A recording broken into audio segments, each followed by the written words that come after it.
Okay, start करते हैं physics. और फिजिक्स में हम लोग सेल के बारे में पढ़ रहे थे, जिसमें हम लोगों ने लास्ट लेक्चर में प्राइमरी सेल, सेकेंडरी सेल, फिर इलेक्ट्रोलाइट्स के बेसिस पर liquid cell, dry cell, type of cell, इन सब के बारे में हमने पढ़ लिया था। हमने ये भी समझ लिया था कि सेल को हम सीरीज में कब कनेक्ट करेंगी, पैरेलल में कब कनेक्ट करेंगे। ठीक है, अच्छा। अब जैसे कि मैंने सेल के बारे में आपको बताया कि भाई सेल के अंदर बहुत सारी हमें चीजें देखने को मिलती हैं। जैसे अगर मैं एक सेल बना दूं नॉर्मली, कोई भी कलर ले, ये एक सेल मैं बना देता हूँ। जो चार्ज नहीं होता उसे हम क्या कहते हैं, प्राइमरी। जो चार्ज हो जाता है उसे हम सेकेंडरी। अब देखो, सेल के अंदर हमने कहा था कि एक तो हमें जब पहली पहली बार सेल वगैरह को बना हुआ था, प्राइमरी सेल की जब हम बात कर रहे थे, तो उसमें हमने देखा था कि एक कार्बन रॉड था। कार्बन रॉड है ना, कार्बन की रॉड थी। उसके बाद इसमें कुछ हमें व्हाइट कलर का इलेक्ट्रोलाइट मिलता था, जो मिक्सर होता था, है ना। ये ये ऐसा ऐसा रहता था, जो मिक्सर रहता था। किसका किसका, तो ये अपना मैग्नीशियम ऑक्साइड MnO2 और NH4Cl नौसादर अमोनियम क्लोराइड का। उसके बाद हमने देखा था कि भाई यहाँ नीचे एक प्लेट लगी रहती है जिंक की प्लेट लगी रहती है। और ऊपर वाला जो कार्बन का रॉड रहता है, ये कार्बन का रॉड हमें कौन सा टर्मिनल बताता है, ये बताता है पॉजिटिव टर्मिनल। और ये जिंक, कार्बन का रॉड पॉजिटिव रहता है, माइनस तो जिंक, हाँ कार्बन का रॉड पॉजिटिव रहता है। ठीक है, कार्बन का रॉड पॉजिटिव रहता है। और जो जिंक है, जिंक जिंक क्या बताता है, नेगेटिव टर्मिनल को रिप्रेजेंट करता है। ठीक है, तो बीच वाला सेक्शन क्या था, इलेक्ट्रोलाइट था। इलेक्ट्रोलाइट्स। अब देखो, इलेक्ट्रोलाइट्स क्या होते हैं, ये एक तरीके के केमिकल्स हैं। ठीक है, और ये केमिकल को जब हम मतलब केमिकल क्या करते हैं, केमिकल अपने अंदर कुछ न कुछ एनर्जी को स्टोर करके रखते हैं, और उसी एनर्जी के अकॉर्डिंग ये इलेक्ट्रॉन को फ्लो करवाते हैं। तो अगर तुमसे कोई पूछे कि भैया बताओ सेल क्या है, सेल क्या है, व्हाट इज सेल, सेल क्या है, तो cell is a device which convert chemical energy into electrical energy. समझ में आया, chemical energy into electrical energy, बस सिंपल सी ये बात है। अगर आपको कंसेप्ट याद रहेगा तो आप डेफिनेशन अपने आप से बना सकते हो। आपको जरूरत नहीं है किसी किताब के डेफिनेशन को रट्टा मारने की। ठीक है, लेकिन अगर कंसेप्ट नहीं याद है तो दुनिया की कोई ताकत आपको कोई कंसेप्ट समझा नहीं सकती है। ओके, आगे चलते हैं। खैर, जब हमने कहा था कि हम बैटरी को सीरीज में भी जोड़ सकते हैं और पैरेलल में भी जोड़ सकते हैं, पैरेलल में भी जोड़ सकते हैं, तो मैंने बताया था कि सीरीज में हम तब जोड़ते हैं जब बैटरी का खुद का इंटरनल रेजिस्टेंस बहुत लो हो। इंटरनल रेजिस्टेंस लो हो। अब जब रेजिस्टेंस लो रहेगा तो वो इलेक्ट्रॉन को रोक नहीं पाएगा, इलेक्ट्रॉन धक्का-धक जाएंगे, यानी वोल्टेज भका-भक हाई हो जाएगा। वोल्टेज क्या होगा, हाई होगा। इलेक्ट्रॉन का प्रेशर बढ़ जाएगा, बहुत तेजी से जाएंगे, और बैटरी बहुत तेजी से खत्म होगी, यानी उसका बैकअप बहुत कम होगा। लेकिन वही पैरेलल में तब लगाते हैं जब बैटरी का इंटरनल रेजिस्टेंस, यानी मैंने बताया था प्रीवियस लेक्चर में इंटरनल रेजिस्टेंस क्या होता है। हर चीज की कुछ न कुछ इंटरनल रेजिस्टेंस होती है, वो रजिस्ट करता है इलेक्ट्रॉनों को फ्लो होने से। ठीक है, रोकता है।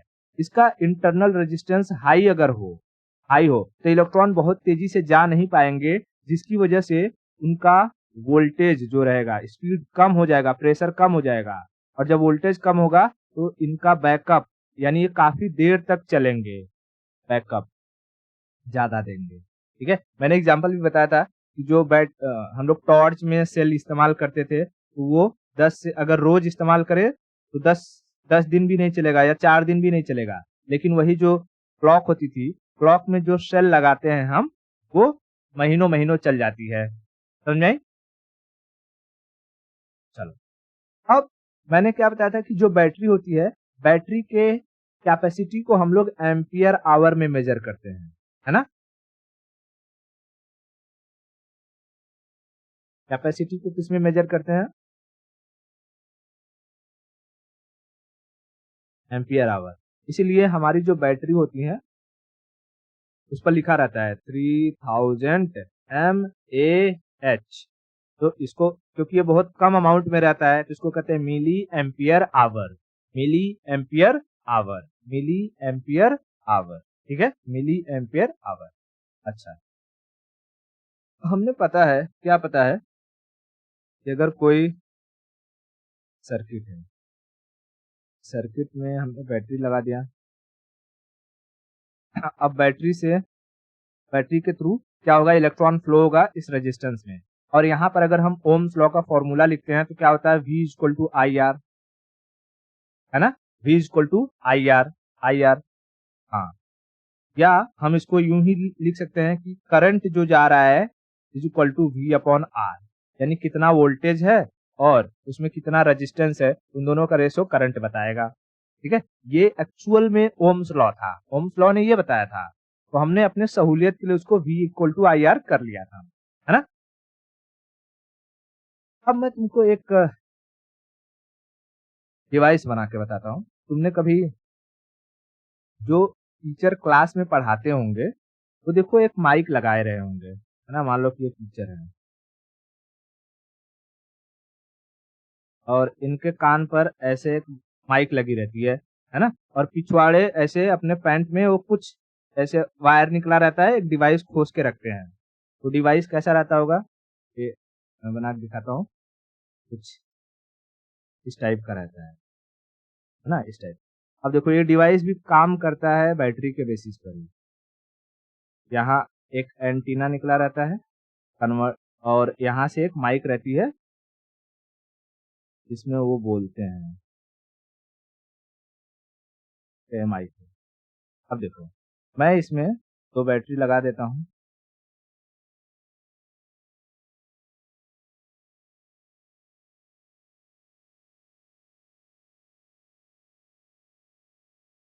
ठीक है, मैं ये लगा दिया, दो बैटरी लगा दिया मैंने। ठीक है, अब देखो जैसे बैटरी लगाऊंगा तो इस मैंने बताया कि बैटरी के अंदर भी खुद का क्या रहता है, रेजिस्टेंस रहता है, उसको हम क्या कहते हैं, internal resistance. Internal resistance, internal resistance. अब इंटरनल रेजिस्टेंस ऑफ सेल को हम स्मॉल आर से रिप्रेजेंट करते हैं। इससे रिप्रेजेंट करते हैं स्मॉल आर से। अब इसमें से जो इलेक्ट्रॉन होगा वो इलेक्ट्रॉन इस वायर के थ्रू होते हुए जाएगा और यहाँ माइक तक पहुंचेगा, या माइक में जो भी साउंड आएगी उस साउंड को ये रिसीव करेगा और यहाँ भेजेगा, फिर यहाँ से वो जाएगा, कन्वर्ट होगा, अलग अलग रिसीवर पर रिसीव होगा, है ना? तो यानी इस वायर के थ्रू भी जब करंट पास होगा तो उसमें भी इलेक्ट्रॉन जाएंगे, तो इस वायर का भी अपना कुछ रेजिस्टेंस होगा, बरोबर? हाँ, तो वायर, क्योंकि क्या वायर सेल में कनेक्टेड है कि सेल के बाहर है? सेल के बाहर है, तो इसके वायर के रेजिस्टेंस को हम कहेंगे एक्सटर्नल रेजिस्टेंस। एक्सटर्नल रेजिस्टेंस, और एक्सटर्नल रेजिस्टेंस को हम आर से रिप्रेजेंट करते हैं, कैपिटल आर से। ठीक है, कैपिटल आर से, कैपिटल आर से। तो अगर मैं यूं कहूं कि मान लो कि तुमको कोई यूं सर्किट मिल जाए जिसमें दो टाइप के रेजिस्टेंस हो, ठीक है, दो टाइप के रेजिस्टेंस हो, एक रेजिस्ट और बैटरी लगा हो, एक रेजिस्टेंस को मैं आर कहता हूं, कैपिटल आर, और एक रेजिस्टेंस को स्मॉल आर। कैपिटल आर किस रेजिस्टेंस को रिप्रेजेंट करेगा, एक्सटर्नल या इंटरनल? अरे भाई रेजिस्टेंस, लेकिन कौन सा रेजिस्टेंस? एक्सटर्नल, ठीक है, एक्सटर्नल। और small R internal, small R internal. तो अगर मैं यहाँ पर फॉर्मूला लिखूंगा, आई इज इक्वल टू क्या होता है हमारा, वी अपॉन आर होता है, ठीक है, आर। लेकिन ऐसे सिचुएशन में तो हमारे पास दो आर है, एक इंटरनल है, एक एक्सटर्नल है। तो हम क्या लिखेंगे, I is equal to voltage upon R plus small R, या small R plus capital R, है ना। तो मैं small R plus capital R जो भी लिखना है लिख सकते हैं। अब देखो, अब मान लो कि यहाँ पर वोल्टेज हम किसका लिखते हैं, बैटरी का, है ना, बैटरी का। तो मैंने बताया था कि जब बड़े बैटरा तो उस बैटरी का वोल्टेज लिखते हैं, लेकिन बैटरी हो तो उसको हम ईएमएफ लिखते हैं, इलेक्ट्रोमोटिव फोर्स। और ईएमएफ को हम ई से रिप्रेजेंट करते हैं, ई से रिप्रेजेंट करते हैं। तो अब देखो, यहाँ पर एक बैटरी लगी है तो हम एक ई लिखेंगे, लेकिन इसमें जो डिवाइस मैंने बताया ये, इसमें क्या एक ही बैटरी है? नहीं, तो हम यहाँ पर 2E लिखेंगे। इसी तरीके से हो सकता है कि n नंबर ऑफ बैटरी लगी हो, है ना, n नंबर ऑफ बैटरी, यानी n is equal to 1 2 3 dash dash dash अनंत हो सकता है। तो हम फॉर्मूला क्या बनाएंगे कि current I is equal to N E upon R plus R. अब देखो यहाँ पर ना, यहाँ पर इस स्मॉल आर या जो कैपिटल आर है या स्मॉल आर है, इनमें भी एन का मल्टीप्लिकेशन होता है, इनमें भी एन का मल्टीप्लिकेशन होता है। लेकिन वो एन इस पर डिपेंड रहता है, वो जब तुम्हारा न्यूमेरिकल देगा तो उस न्यूमेरिकल में तुम्हें ये देखना है कि मेरे एक्सटर्नल रेजिस्टेंस की वैल्यू कम है या इंटरनल रेजिस्टेंस की वैल्यू कम है। अगर एक्सटर्नल रेजिस्टेंस का वैल्यू कम है, मान लो कि न्यूमेरिकल में दिया कि कैपिटल आर की वैल्यू है 5 वोल्ट और छोटे आर की वैल्यू है 0.5 वोल्ट, तो तुम एन का मल्टीप्लिकेशन करोगे स्मॉल आर के साथ। लेकिन ऐसा दे दिया क्वेश्चन में कि आर की वैल्यू है 1 वोल्ट और स्मॉल आर की वैल्यू है 3 वोल्ट, तो इसमें कम कौन है, कैपिटल आर। तो कैपिटल आर में एन का तुम मल्टीप्लिकेशन करोगे। तो इस हिसाब से हमारे पास दो फॉर्मूले याद रखना, एक या तो तुम्हें ये यूज करना हो कि I is equal to N E upon N R plus R, या N E upon R plus N R, ठीक है। ये दो, इन दो में याद रखना एन किसके साथ मल्टीप्लाई होगा, जिसकी वैल्यू छोटी रहेगी, जिसकी वैल्यू छोटी रहेगी, जिसकी वैल्यू छोटी रहेगी। तो ये इंटरनल रेजिस्टेंस, जब कभी इंटरनल रेजिस्टेंस के हिसाब से क्वेश्चन देगा, अभी मैं क्वेश्चन करवाऊंगा अभी तो उसमें समझ में आ जाएगा, तो हम इन फॉर्मूले का इस्तेमाल करेंगे। जैसे ही इंटरनल रेजिस्टेंस ये टर्मिनोलॉजी कहीं क्वेश्चन में दिखाई दे तो समझ जाना इंटरनल के साथ साथ हमें एक्सटर्नल रेजिस्टेंस कहीं ना कहीं मिलेगा और हम इस फॉर्मूले को लगाएंगे। ये कौन सा फॉर्मूला है, सिंपल, V इक्वल टू या I equal to V upon R वाला ही फॉर्मूला है। मैंने बता दिया कैसे आया यहाँ पे, है ना। बैटरी की जगह हमने ईएमएफ रख दिया है और टोटल रेजिस्टेंस है आर प्लस आर है। तो जो हमारा ये डिवाइस है, इस डिवाइस में आप देखो कितना ये है, दो बैटरी है तो हम एन की जगह 2 रख लेंगे। अब डिपेंड करता है कि क्वेश्चन में स्मॉल आर की वैल्यू छोटी है या कैपिटल आर की वैल्यू छोटी है, तो उसी के साथ हम 2 का मल्टीप्लाई कर देंगे, क्योंकि जो एन की वैल्यू ऊपर होगी वही एन की वैल्यू हमेशा नीचे मल्टीप्लाई होगी, ठीक है। तो अभी देखो यहाँ पर क्या क्या कंडीशन हो सकती है। तो मैं अगर यहाँ करूं कि एक पहले क्वेश्चन सॉल्व कर लेते हैं, ठीक है। क्वेश्चन कैसे पूछेगा, कहेगा कि if cell EMF is, if cell EMF is 1.5 and R is 0.5 ohm. Sorry, मैंने यहाँ पर वोल्ट वोल्ट बार बार बोल दिया था, ये ओम रहेगा, हाँ, हो गया। ये आर की वैल्यू ओम में होती है, रेजिस्टेंस है ना, ये ओम में रहेगा। हाँ, ओम।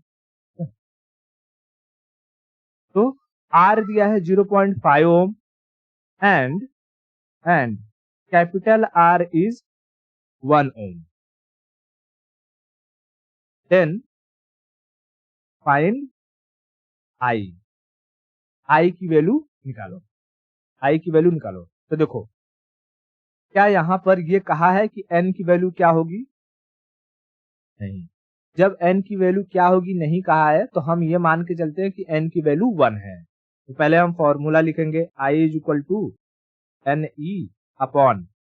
अच्छा बताओ, इस सिचुएशन में मैं n कैपिटल R के साथ मल्टीप्लाई करूं या स्मॉल r के साथ? Small r। तो यहाँ हो जाएगा r प्लस एन आर। अब देखो, क्योंकि n की वैल्यू दी नहीं है तो हम मान लेते हैं n इज इक्वल टू 1 है। I is equal to 1 into E की वैल्यू क्या रहेगी? 1.5 अपॉन r कितना है? 1 प्लस n 1 हो गया और स्मॉल r कितना है? 0.5। तो क्या हो जाएगा? 1.5 upon 1.5 is equal to 1 ampere. 1 ampere current है, तो करंट की वैल्यू किस में आएगी? एम्पियर में। करंट की वैल्यू एम्पियर में आएगी, ठीक है, एम्पियर में आएगी। इतना क्लियर है? ओके, बहुत बढ़िया। अच्छा, एक बात बताओ, स्मॉल आर कौन सा रेजिस्टेंस है, एक्सटर्नल या internal?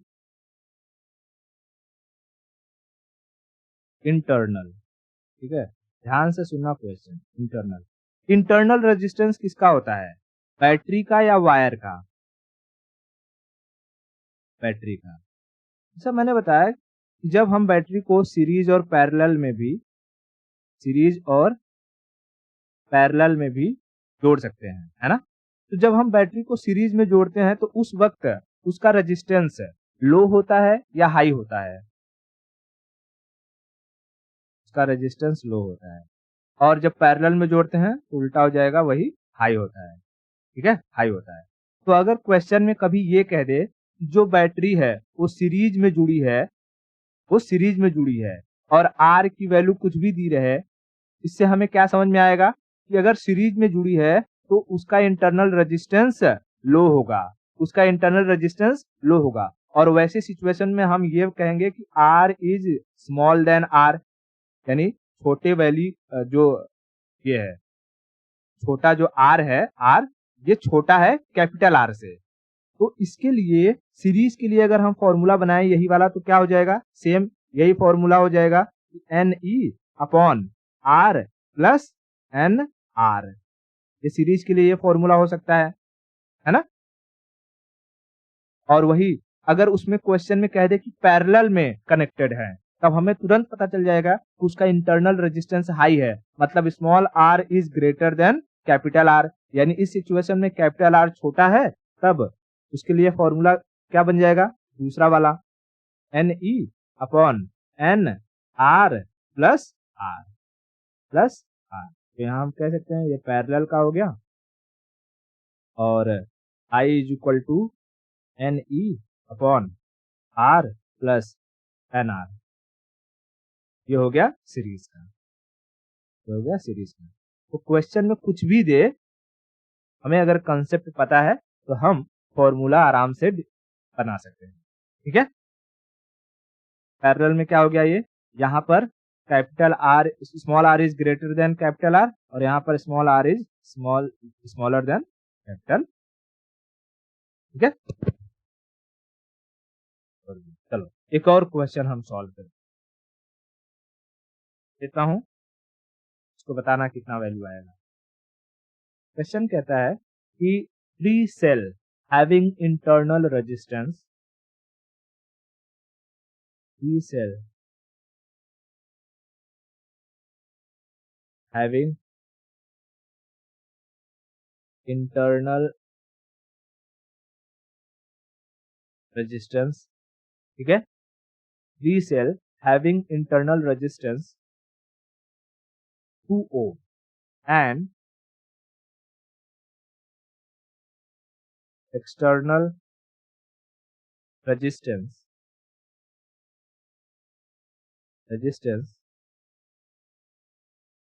1 ohm. If EMF is 2 volt, if EMF is 2 volt, then find I. Can you solve? Try. चलो इसको सॉल्व करते हैं। पहले हम देख लेंगे क्या क्या दिया है डेटा में। तो सेल दिया है, 3 सेल है, यानी ये 3 किसकी वैल्यू है? एन की वैल्यू है। उसके बाद कहा है कि इंटरनल रेजिस्टेंस 2 ओम, यानी स्मॉल आर 2 ओम है। फिर एक्सटर्नल रेजिस्टेंस 1 ओम, यानी कैपिटल आर 1 ओम है। और कहा ईएमएफ 2 वोल्ट है, यानी ई की वैल्यू है 2। देख लो यहाँ हमें डेटा से पता चल गया कि जो कैपिटल रेजिस्टेंस है वो छोटा है और एन की जो मल्टीप्लिकेशन होगा वो इसके साथ होगा। तो हम यहाँ आई लिखेंगे, I is equal to N E upon N R plus R. Value put कर देंगे। एन कितना है 3 मल्टीप्लाई पाई ई कितना है 2 upon T into capital R की वैल्यू है 1 प्लस स्मॉल आर की वैल्यू है 2। करेंगे तो 2 तिया 6 और 3 2 5, यानी 1.2 एम्पियर 1.2 एम्पियर 1.2 एम्पियर। समझ में आ गया? इंटरनल रेजिस्टेंस से रिलेटेड कोई दिक्कत कहीं पर, डाउट? चलो बहुत अच्छा। तो हम एक नए टर्मिनोलॉजी पर चलते हैं, उसको हम कहते हैं इन्वर्टर। इन्वर्टर नाम सुना है? क्या करता है इन्वर्टर?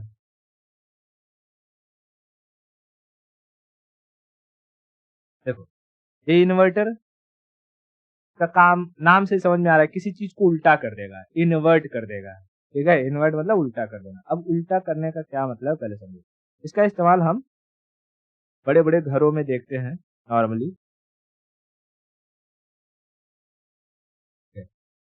जहां पर बहुत या कोई ऐसी जगह हो गई जैसे इंस्टीट्यूट हो गया, कोई कोई क्या कहते हैं कोचिंग सेंटर हो गया,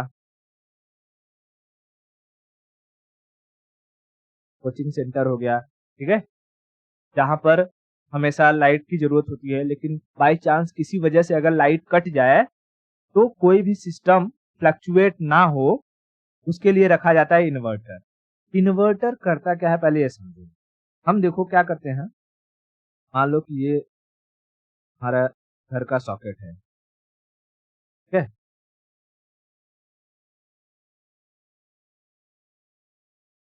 ठीक है, सॉकेट है।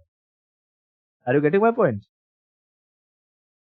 अब क्या करोगे तुम कि भाई जब तक लाइट रहेगी तो तुम एक बड़े से बैटरी को चार्ज करके रख लोगे, ठीक है, एक बड़े से बैटरी को चार्ज करके रख लोगे, तो हम कहते हैं बैटरी। बैटरी जो लाइट के न होने पर तुम्हारे घर को रोशन करेगा, है ना? मैं क्या कह रहा हूँ, बात समझ में आ रही है क्या? हाँ, लाइट के न होने पर तुम्हारे घर को रोशन करेगा। अच्छा, ये बैटरी किस पर काम करता है? ये बैटरी डीसी करंट देता है या एसी करंट देता है, बताओ?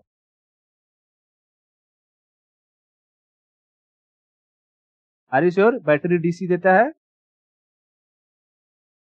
अच्छा, श्योर नहीं हो? AC, AC, battery AC current देता है। ओके ओके, बहुत बढ़िया जी, बहुत बढ़िया। अच्छा, तुम्हारा जो मोबाइल है, मोबाइल में क्या लगा है, बैटरी लगा है या वो बिजली के तार से चलता है? बैटरी लगा है ना? तो उस बैटरी में क्या होते रहता है, ऐसे ऐसे होते रहता है क्या हमेशा, मतलब कि वो हमेशा झंझनाते रहता है मोबाइल, स्थिर रहता है ना? हाँ? और वो धीरे धीरे धीरे धीरे धीरे धीरे उतर जाता है, धीरे धीरे धीरे धीरे उतर जाता है। तो जब धीरे-धीरे उतर जाता है तो बैटरी एसी कैसे काम कर सकता है? उसमें अल्टरनेट करंट कैसे आएगा?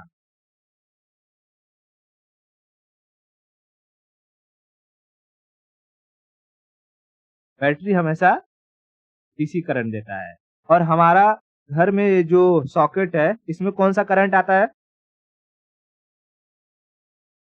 एसी आता है। अच्छा, अगर मैं तुमको कहूँ कि इस सॉकेट में 2 वायर जोड़ो और हचक से बैटरी चार्ज कर लो, क्या ऐसा पॉसिबल है? इस एसी करंट को मैं डायरेक्टली बैटरी में स्टोर कर सकता हूँ क्या? नहीं कर सकता हूँ। इसका लाइव एग्जांपल मुझे बता सकती हो कि मुझे एसी को अगर बैटरी में स्टोर करना होगा तो कैसे करेंगे? हमें बीच में क्या चाहिए?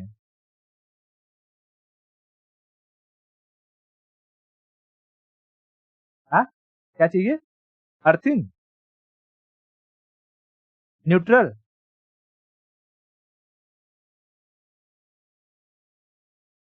सोचो, सोचो।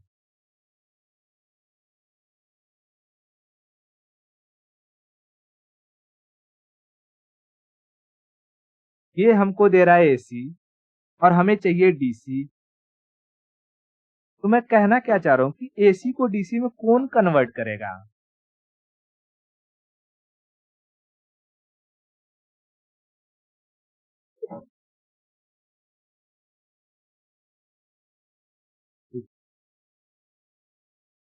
यहाँ हमें एक जरूरत होगी रेक्टिफायर। रेक्टिफायर। मैंने एग्जाम्पल में बताया था तुम्हारा जो मोबाइल है, अगर एक्सपेरिमेंट करना है तो एक काम करना, तो जो केबल होता है ना, तो कौन सा केबल कहते हैं? तो कौन सा केबल कहते हैं? हाँ, डेटा केबल का साइंटिफिक नेम क्या है? यूएसबी, है ना, यूएसबी केबल। इस यूएसबी केबल का ये वाला हिस्सा काट लेना, इसमें से 2 वायर निकल जाएंगे और इस दोनों वायर को प्लग में घुसा देना और यहाँ इस चीज को अपने बैटरी में घुसा देना और देखना कि क्या तुम्हारी मोबाइल फटाफट चार्ज होता है कि नहीं होता है। ठीक है,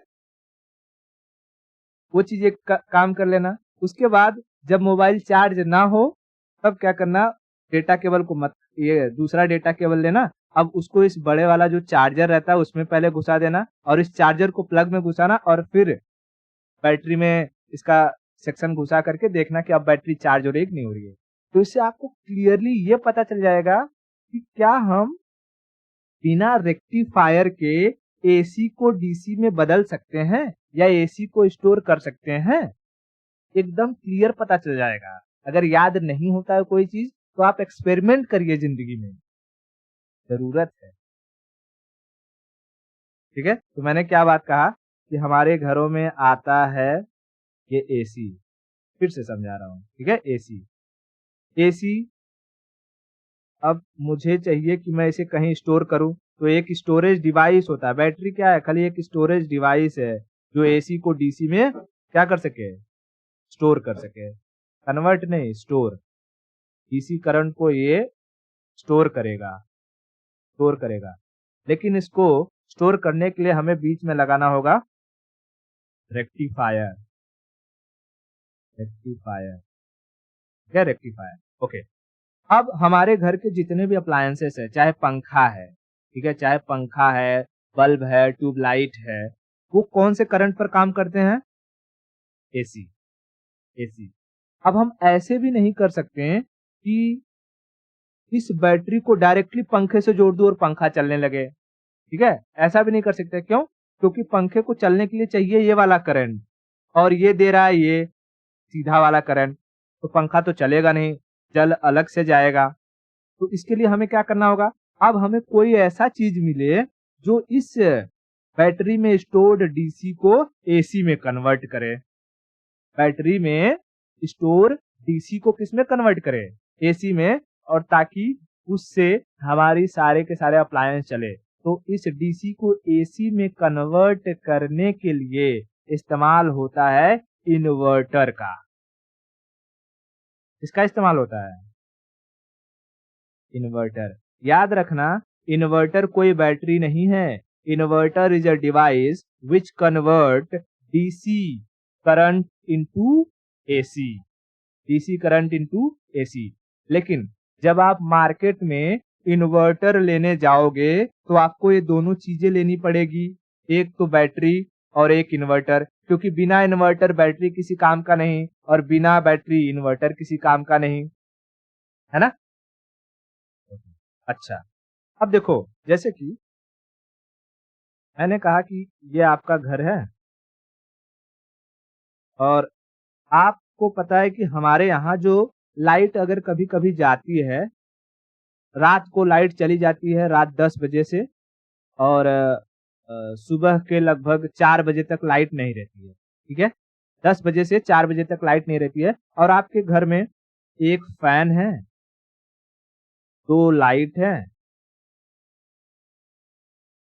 बस इतनी ही चीजें हैं मान लीजिए, क्योंकि रात के वक्त कहाँ लाइट वाइट तो चालू नहीं रहती है, ठीक है।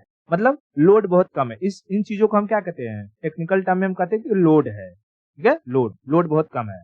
तो देखो, ये जो इन्वर्टर रहता है ना, इन्वर्टर इन्वर्टर ये क्या करता है, क्या करता है कि लोड को कंट्रोल करता है। लोड को कंट्रोल करने का मतलब, अगर बहुत ज्यादा लोड है, बहुत ज्यादा, जैसे कि मैंने यहाँ पर क्या बताया कि भाई एक फैन 2 लाइट थोड़ा सा है, लेकिन अगर आपका क्लासेस है कोई, तो क्लासेस में क्या लगता है, एक ही फैन होगा, एक ही लाइट होगी? नहीं, ऐसे सैकड़ों फैन होंगे, सैकड़ों लाइट होंगी। और अगर क्लासेस चल रहा है, बीच में अगर 5 मिनट से लेकर 10 मिनट के लिए भी लाइट चला जाए, लाइट जैसे जाती नहीं, लेकिन आपको पता है कि यहाँ कभी कभी पावर इंटरप्ट हो जाता है और 5 से 10 मिनट के लिए लाइट चली जाती है, तो वो 5 से 10 मिनट में तो सारा का सारा सिस्टम बंद हो जाएगा। तो हमें क्या करना है कि भाई इस 5 से 10 मिनट तक ही चलाना है, बाकी उसके बाद लाइट वापस आ जाएगी। तो आपके पास 2 सिचुएशन है, एक पहले में आपका जो लाइट है वो काफी लंबे समय के लिए जा रही है, लॉन्ग टाइम के लिए, और यहाँ पर जो लोड है वो बहुत कम है। दूसरी चीज, यहाँ पर लाइट बहुत कम समय के लिए जा रही है, शॉर्ट टाइम के लिए, लेकिन लोड जो है, लोड बहुत ज्यादा है, लोड मैक्सिमम है, बहुत सारी चीजें हैं चलाने के लिए। तो ये जो सारी की सारी लोड है, इनको आपको बस 10 मिनट तक ही चलाना है कि 10 मिनट ये सस्टेन कर जाए। और यहाँ पर आपको काफी लंबे समय तक एक कम लोड को चलाना है। भले लोड बहुत कम ही है, लेकिन इन्हें चलाना बहुत लंबे समय तक है, रात के 10 बजे से लेकर के सुबह के 4 बजे तक चलाना है, ये चलना चाहिए। तो देखो, जो बैटरी होता है ना, बैटरी ये टाइम को कंट्रोल करता है। टाइम को कंट्रोल करने का मतलब, अगर हाई पावर की बैटरी है तो लंबे समय तक चलेगा, ठीक है। हाई पावर की बैटरी क्या करेगी, लंबे समय तक चलेगा। लेकिन अगर हाई पावर का इन्वर्टर है, हाई पावर का इन्वर्टर है, तो वो मैक्सिमम लोड को सह सकता है, मैक्सिमम लोड को सह सकता है। मैं क्या कह रहा हूं, ध्यान से सुनना। देखो, मैंने कहा 2 चीजें, एक तो बैटरी और दूसरा इन्वर्टर। आप जब मार्केट में जाओगे तो पूछेगा कि मैडम, आपको बैटरी ज्यादा पावरफुल दूं या इन्वर्टर ज्यादा पावरफुल दूं? जब आपको पता रहेगा इन सब का फंक्शन, तभी तो बताओगे कि हाँ मुझे क्या रिक्वायरमेंट है। बताओ, घर के लिए आपको ये जो लोड है, ये बहुत लंबे, ज्यादा देर तक के लिए चलाना है या कम समय के लिए चलाना है? घर के लिए ज्यादा टाइम के लिए चलाना है। अगर ज्यादा टाइम चलाना है तो बताओ, बैटरी पावरफुल होगी या इन्वर्टर पावरफुल होगी? बैटरी। तो जब ज्यादा देर चलाना हो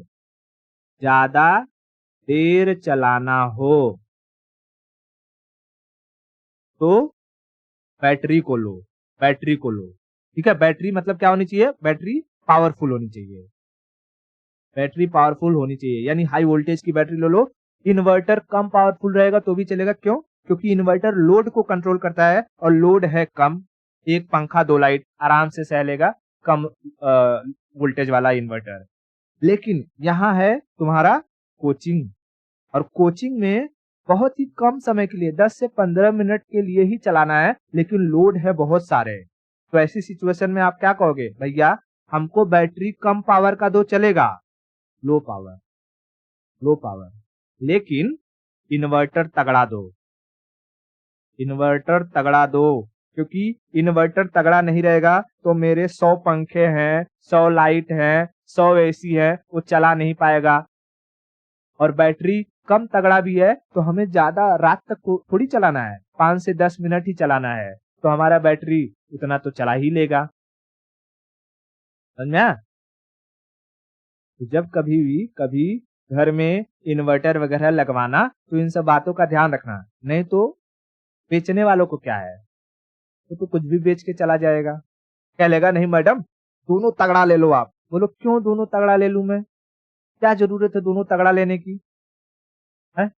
मुझे 2 पंखा एक ट्यूबलाइट चलानी है, रात को वैसे भी लाइट नहीं चलती है? तो मैं इन्वर्टर को तगड़ा लेके क्या करूं, नॉर्मल दे दो इन्वर्टर, बैटरी तगड़ा दे दो, तो इससे पैसे की बचत हो जाएगी, है कि नहीं? समझ में? बताओ, मैंने 2 चीजें बताई, एसी को डीसी में कौन कन्वर्ट करता है? यहाँ लगता है रेक्टिफायर। डीसी को एसी में कौन कन्वर्ट करेगा?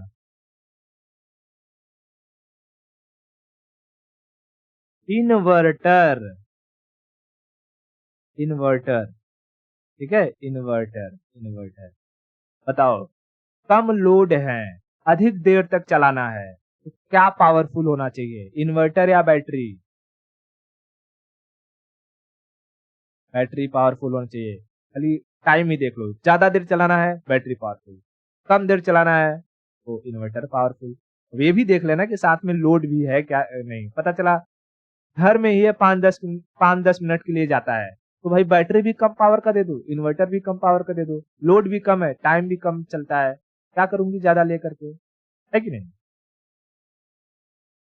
इतना चीज क्लियर हो गया इन्वर्टर के बारे में, कहीं कोई दिक्कत? अब हम लोग करंट में होने वाले कुछ लॉसेस को देख लेते हैं। करंट में लॉसेस क्या क्या होते हैं, ठीक है, लॉस, इसको हम कहते हैं हानि। मैंने बताया कि 10 वोल्ट अगर आप कहीं पर भेजोगे तो पूरी तरीके से 10 वोल्ट तो जाता नहीं है ना? हम ये समझते हैं losses in current, losses in, पहली चीज होती है मैकेनिकल लॉस, मैकेनिकल। अच्छा बताओ मैकेनिकल से क्या समझती हो?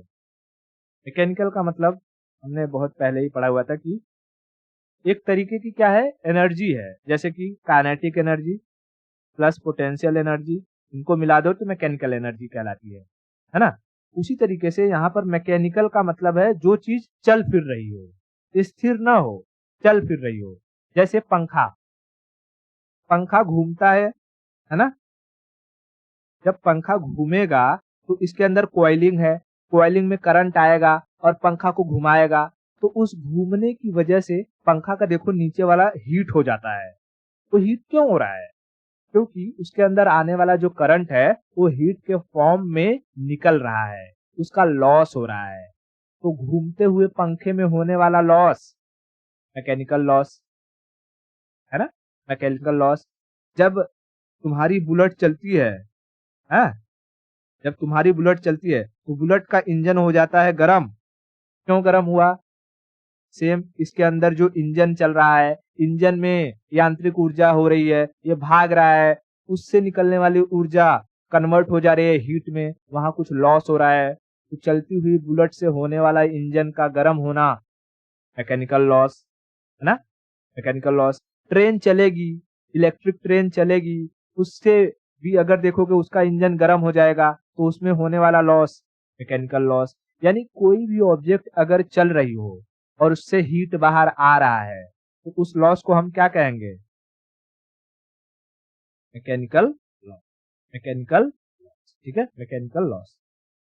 दूसरा होता है copper loss. Copper copper loss देखो, जब हमने करंट स्टार्ट ही किया था तभी मैंने बताया था कि हम करंट को एक जगह से दूसरी जगह ले जाने के लिए वायर का इस्तेमाल करते हैं, और उन वायर का इस्तेमाल करते हैं जिनमें रेजिस्टेंस कम हो और वो कंडक्टिविटी ज्यादा हो, मतलब अच्छे से करंट को ले जाए। तो कॉपर को हमने देखा था आज, कॉपर अच्छे से करंट को ले जाता है as compare to iron, as compare to aluminium. इसलिए घरों में, बिल्डिंगों में, हर जगह आपको कॉपर वायर देखने को मिलता है ना? कॉपर वायर देखने को मिलता है। लेकिन लेकिन अब मैंने बताया कि भाई कोई भी वायर हो, उसके अंदर कुछ ना कुछ रेजिस्टेंस तो होगी ही होगी। वो करंट को जाने से रोकेगा ही रोकेगा, करंट को जाने से रोकेगा ही रोकेगा।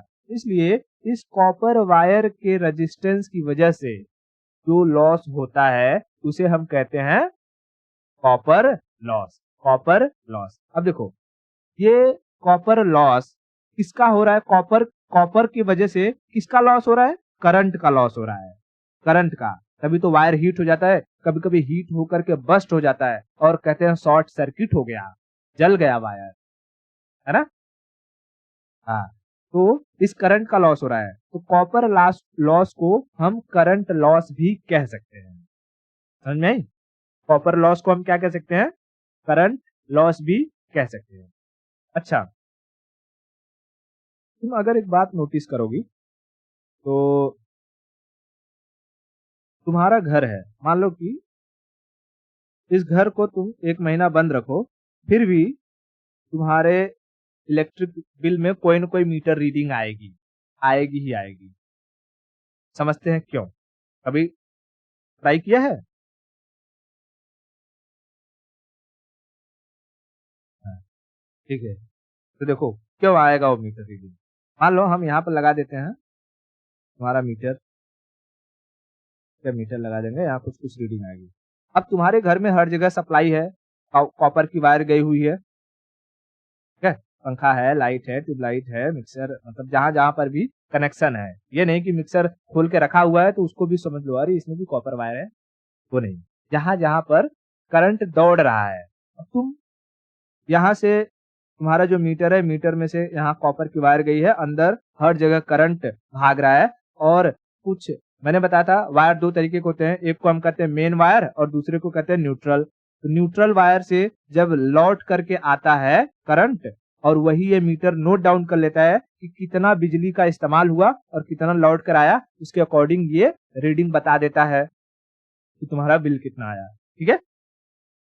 तो तुमने तो ये सोचा कि मैंने यहाँ पर कोई भी लाइट पंखा का इस्तेमाल किया ही नहीं है, मैं गांव चली जाती हूँ, लेकिन तुम्हारा ये मीटर चालू है, और मीटर जब चालू है तो तुम्हारे घर में चौबीसों घंटा बिजली तो दौड़ ही रही है, भले उसका इस्तेमाल नहीं हो रहा है, लेकिन कॉपर की वायर्स हैं और उन कॉपर्स की वायर में लाइट है, और जब लाइट है तो उनका कहीं न कहीं हीट के फॉर्म में लॉस होगा, और लॉस होगा तो कुछ न कुछ मतलब वो इस्तेमाल हो रहा है, और उसी इस्तेमाल से ये तुम्हारा मीटर ये सोच मतलब समझ जाएगा कि ये, उसको थोड़ी पता है कि अंदर घर में कोई नहीं है। वो तो खाली ये रिसीव करेगा ना कि न्यूट्रल वायर में कितना करंट रिटर्न होके आ रहा है और कितना यूज हो गया। जब वो देखेगा कि अच्छा यहाँ गया था 100 वोल्ट करंट और रिटर्न होकर आया है 90 वोल्ट करंट, तो उसको लगेगा कि 10 वोल्ट कहीं न कहीं इस्तेमाल हुआ है, और उसके हिसाब से वो आपको कुछ न कुछ 100 रुपया 50 रुपया बिल भेज देगा 1 महीने का। तो आप कहोगे कि अरे मैंने तो घर इस्तेमाल ही नहीं किया, हाँ फिर कैसे तुमने 100 रुपया भेज दिया है? देखो, अब वो लॉ वो आएगा, बिल कैसे आएगा? ये चीज तो तुमने समझ लिया कि भाई क्योंकि वायरिंग है, कनेक्शन है, वो लॉस होता ही होता है। तो इससे बचा कैसे जाए? कैसे बचा जाए? इससे बचने के लिए अगर जो स्मार्ट रहते हैं वो क्या करते हैं, जहां उनका मीटर होता है, मीटर के जस्ट आगे एक बोर्ड लगाते हैं, उसको कहते हैं एमसीबी। नाम सुना है एमसीबी का? हाँ, इसको कहते हैं मिनिएचर सर्किट ब्रेकर। क्या कहते हैं? Miniature circuit breaker. जब घर से बाहर जाओ, देखो ऐसे टाइप का रहता है ये वाला, है ना, देखा होगा ये। इसको क्या करने का, डाउन कर देने का। जब आप डाउन कर दोगे तो आपके यहाँ से करंट जाएगा ही नहीं। ये मीटर है, मीटर के यहाँ से करंट आगे बढ़ेगा ही नहीं। और जब करंट आगे बढ़ेगा ही नहीं तो आपके घर में चाहे कोई भी वायरिंग हो, उस वायरिंग में करंट जाएगा ही नहीं। और जब करंट जाएगा नहीं तो यहाँ से गया, यहाँ से लौट के वापस आ गया, और कोई भी करंट का इस्तेमाल नहीं होगा, और आपका कोई भी बिल नहीं आएगा। समझ में आया? तो घर से बाहर जाने से पहले क्या करना चाहिए, एमसीबी को गिरा देना चाहिए। तो कहते हैं ना कभी कभी मेन स्विच बंद कर दो, एमसीबी डाउन कर दो। समझा? जब कहीं कोई बड़ा फॉल्ट हो जाता है तो क्या करते हैं लोग, पहले एमसीबी कहाँ हो उसको शट डाउन करो, एमसीबी डाउन करो। क्यों? क्योंकि वो सारे के सारे पावर सप्लाई को काट देता है। ये ब्रेकर है, सर्किट को ब्रेक कर देगा, आगे जाने ही नहीं देगा, तो सारा का सारा सिस्टम कट जाता है। क्लियर हो गया? तो कॉपर लॉस क्या होता है, इससे कैसे बचा जा सकता है, कंसेप्ट क्लियर? तीसरा लॉस हम समझते हैं आयरन लॉस, लोहा हानि।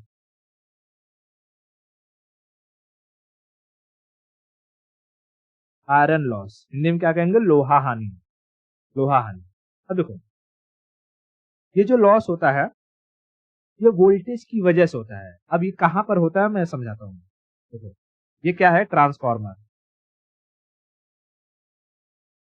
मैंने इसके बारे में पढ़ा हुआ है। ट्रांसफार्मर का काम क्या होता है,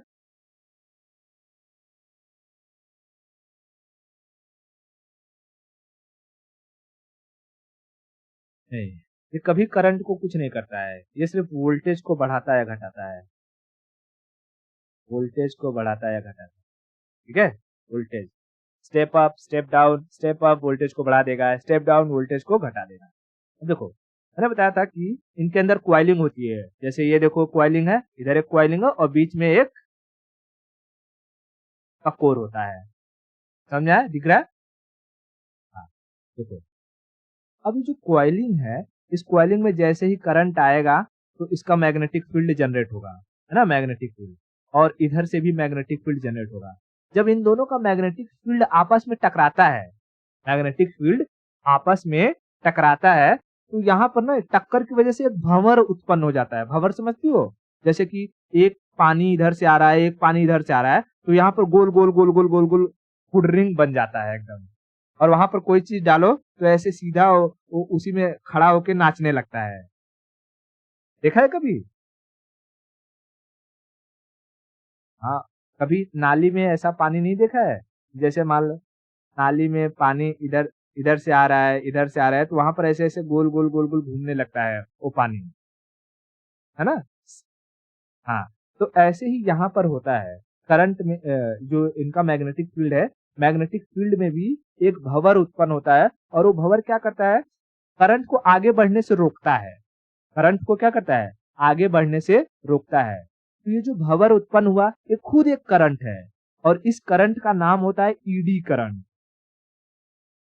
छापा मारने वाला ईडी नहीं, ये ईडी, ठीक है, ईडी करंट। Eddy current. तो ये पूछता है कि कभी कभी ऐसा कौन सा करंट है जो करंट को ही अपोज करता है, यानी उस करंट का नाम बताओ जो खुद करंट होकर करंट को रोकता है, तो है ईडी करंट। और ये घटना हमें ट्रांसफार्मर में ही देखने को मिलती है। समझ आई? ट्रांसफार्मर में ही देखने को मिलती है, ट्रांसफार्मर में ही देखने को मिलती है, क्योंकि ये कोर के आसपास होता है, और कोर आयरन का बना होता है, सॉफ्ट लोहा, जिसमें सिलिकॉन का भी इस्तेमाल करते हैं कभी कभी, बढ़िया अगर बनाना है तो।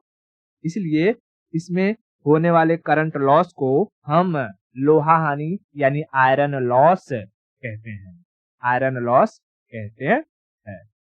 आई होप कि मेरी बातें समझ में आ रही है, मैं क्या कह रहा हूँ, ठीक है। कहीं पर कोई दिक्कत? हमने कितने टाइप के लॉसेस पढ़े हैं बताओ, लॉसेस कितने टाइप के पढ़ लिए? तीन। पहला कौन सा लॉस पढ़ा हमने, अगर कोई चीज चल रहा है तो उसकी वजह से मैकेनिकल लॉस। दूसरा हमने पढ़ा कि हमारे घरों में वायर बैठा बिछाया हुआ है, सब कॉपर के वायर है, कॉपर लॉस, कॉपर लॉस। तीसरा हमने पढ़ा ट्रांसफार्मर में देखा जाता है आयरन लॉस। आयरन लॉस किसकी वजह से होता है? ईडी करंट की वजह से। ईडी करंट की वजह से। ईडी करंट क्या है? ऐसा करंट जो मैग्नेटिक फील्ड से उत्पन्न होता है और करंट को ही रोकता है, यानी करंट को ही अपोज करता है। कॉपर लॉस से अगर बचना है तो एमसीबी का इस्तेमाल करें। घर से बाहर जाने से पहले एमसीबी को गिरा दें। और मैकेनिकल लॉस से तो बचा ही नहीं जा सकता, क्योंकि कोई भी चीज चलेगी तो लॉस होगा ही। समझ में आ गया ये सारी की सारी बातें। और यहाँ पर हमारा इलेक्ट्रिसिटी खत्म होता है। अब इसके बाद स्टार्ट होगा मैग्नेट। ठीक है, तो आज के लिए इतना रखते हैं और बाकी की स्टोरी हम नेक्स्ट लेक्चर में। क्लियर?